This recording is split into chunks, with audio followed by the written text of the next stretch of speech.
A biomimética oferece uma compreensão profunda e interligada sobre o funcionamento da vida e dá sentido ao nosso papel dentro dela.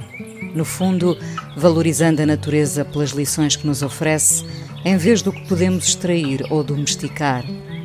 Através desta perspectiva, ganhamos conhecimentos sobre nós, o nosso propósito e a nossa ligação com os outros seres vivos e com a Terra. Do Jornal Público, este é o podcast Lições Naturais, com Luísa Ferreira Nunes.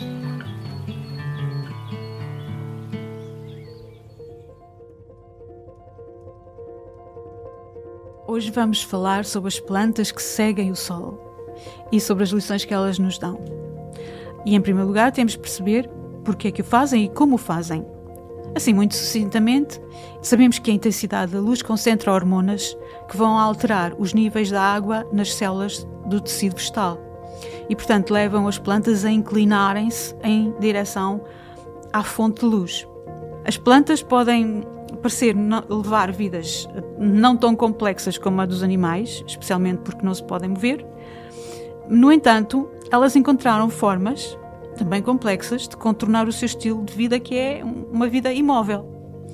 E arranjaram formas de como se reproduzirem, como competirem umas com as outras por recursos, como se adaptarem ao seu ambiente e como, por exemplo, evitarem e defenderem-se daqueles que as consomem, os herbívoros, sem mobilidade, sem sair do seu lugar.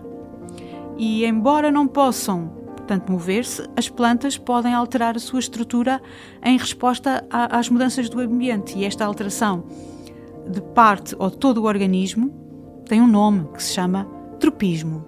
E o facto de algumas plantas, como o girassol, procurar a luz e mover-se com a luz, significa que tem tropismo. Os vários tipos de tropismo incluem muitas reações por parte das plantas. Por exemplo, reação à gravidade, ou reação ao contacto físico. Há espécies de acácia que, quando se tocam, elas recolhem as suas folhas. É a acácia púdica, chamada acácia púdica. Muito interessante. E um exemplo de tudo isto é quando uma flor se abre, ou se fecha, ou se orienta em diferentes momentos do dia, de acordo com a presença do sol e da sua localização.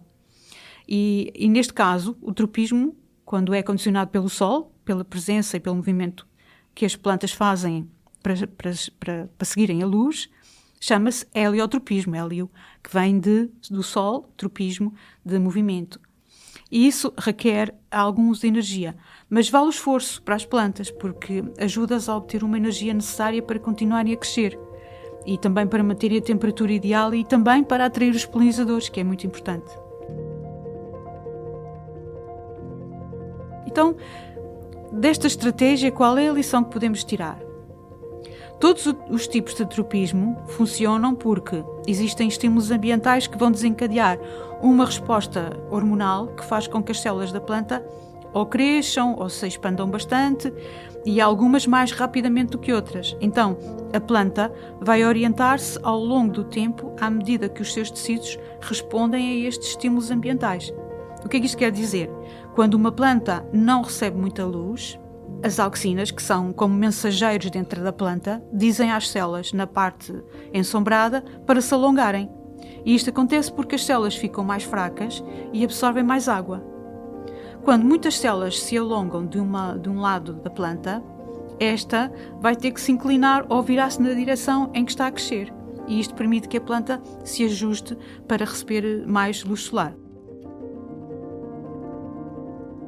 O potencial biomimético desta lição é que, no nosso conhecimento de heliotropismo, portanto, das plantas que seguem a luz, juntamente com outras formas de movimentação e a orientação das plantas, pode servir de base, por exemplo, para o desenvolvimento de estratégias de gestão de culturas e de tecnologias biomecânicas.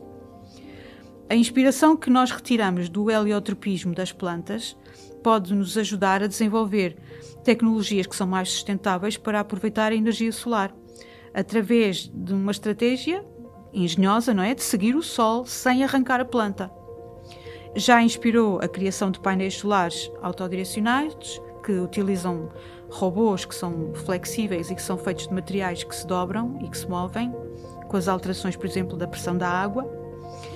E, embora as respostas das plantas a inúmeros estímulos ambientais sejam difíceis de separar, o que o tropismo representa é a adaptação relativamente rápida ao ambiente de acordo com as necessidades da planta. Portanto, em grandes e pequenas escalas. E isto abre inúmeras vias para a inspiração humana. Eu sou a Luísa Ferreira Nunes e até o próximo episódio. O público fica no ouvido.